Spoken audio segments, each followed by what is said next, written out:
Usted sabe que en el año 2016 el profesor Calabresi publicó su último libro, que es The Future of Law and Economics, y él justamente allí plantea la posibilidad de diferenciar dos movimientos al interior del movimiento de Derecho y Economía o el Law and Economic Movement.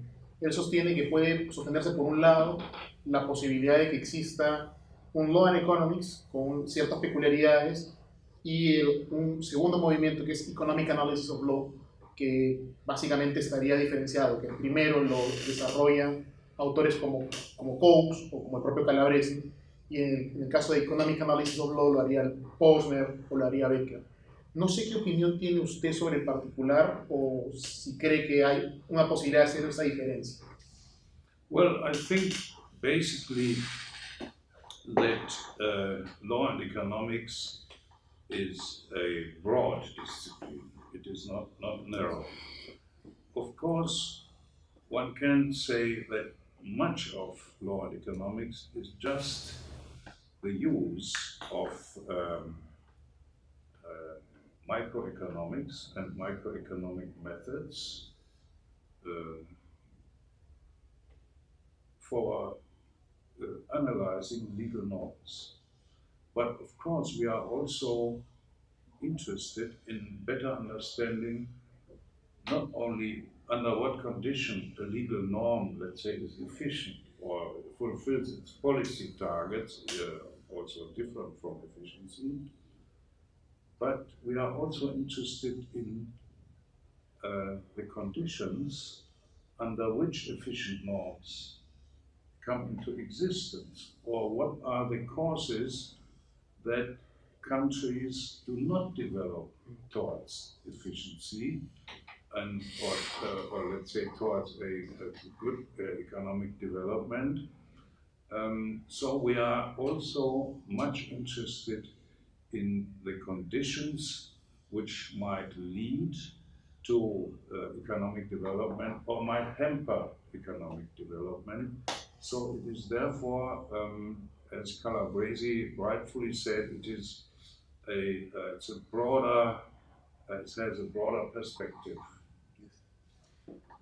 Eso me lleva a una discusión adicional. Usted bien ha recordado que el movimiento de Derecho y Economía tiene como origen en los Estados Unidos.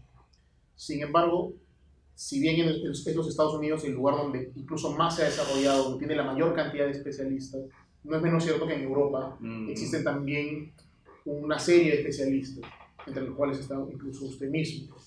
Y una de las cosas que siempre nos llama la atención, sobre todo a los latinoamericanos, es que ustedes en Europa tienen el European Doctorate in Law and Economics and the European Master in Law and Economics. ¿Usted qué podría sostener que es la diferencia entre el movimiento de Derecho y Economía que se hace en Estados Unidos y aquel que se hace en Europa? Yeah, that's a good question. Well, but let me start answering it with one observation. Economics is an international discipline. There is no, in principle, in general principle, economics, just like, let's say, medicine or physics, is not different in any place of the world from other places. That is different with law. That it has to be the same with law. You know, when the universities started in the Middle Ages, they started with teaching law on a scientific basis, on a scholarly basis.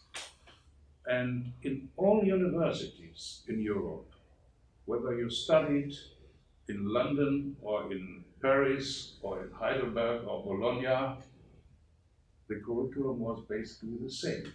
Namely, they taught Roman law and canon law. That was it. And the local law, the national law, was only learned on the job. That has become totally different, and this, you know, law as a, let's say, as an international discipline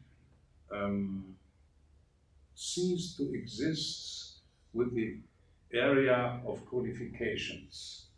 The codifications acted as a focus for legal education, and therefore law, the study of law, became much more national. So when you study in Italy, it's something different than when you study in Germany, for instance, or in Peru. Having said this, that economics is a more wider discipline, then the influence of economics on legal thinking is also, let's say, to make the legal discipline appear more a universal discipline, because the problems which we have around the world when it comes to, let's say, establishing a business, running a business, closing a business, things like that, the problems are the same, and therefore we can analyze this with the same methods. But of course, there are differences between the United States and Europe, also in the scholarship. So, for instance, it seems to me that in Germany, for instance, in the institute of which I was a director, which is now quite a large institute, there is a special focus on the economic analysis of international law, but also on the economic analysis of constitutional and public law. That is a new development. When I jumped into that field, law and economics, it was more or less confined to contract law, tort law, property, what we call civil law. But now it has, in Europe, it has become much broader. Also, of course, we have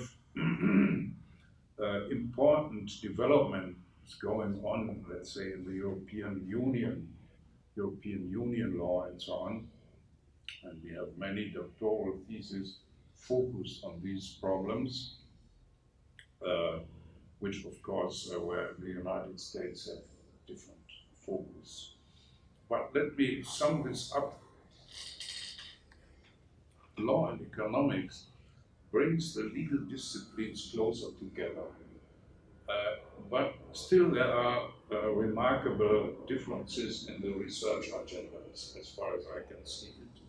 Even though one has to say that in the United States, law and economics, also today, there are more people, more scholars doing law and economics in the United States than in European countries. But the number today in Europe is much, much higher than it was, let's say, 20 years ago. De acuerdo. Es cierto que